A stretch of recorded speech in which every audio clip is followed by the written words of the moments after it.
The following question is really one that reminds me of my coming into myself journey.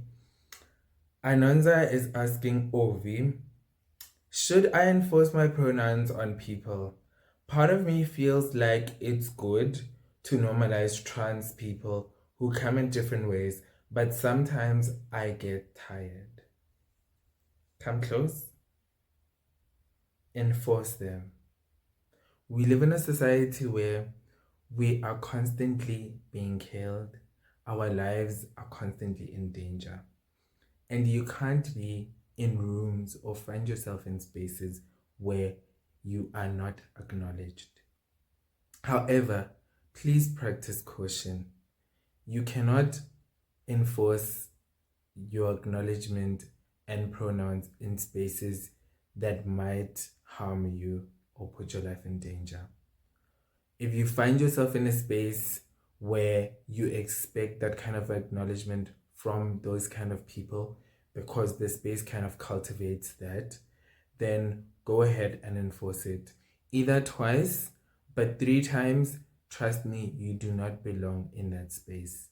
If it's a matter of a school situation where a lecturer doesn't refer to you with your pronouns, there are systems that you can follow to rectify this and make sure that you're acknowledged accordingly. But I think you are really spot on.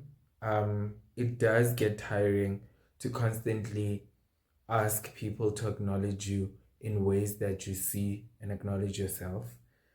Acknowledgement fatigue, or rather, educational fatigue that is expected from all queer people to educate straight people, is really quite tiring.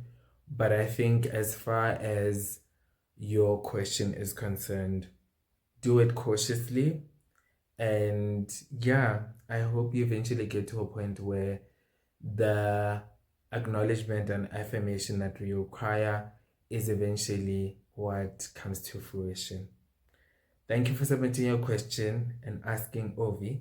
Remember, all questions are anonymous, and feel free to kind of advise Anonza in the comment section. That is also where you'll find the link to ask your question anonymously. This was Ask Ovi, where we ask real questions, create a safe space, and I give you queer answers. Let's go.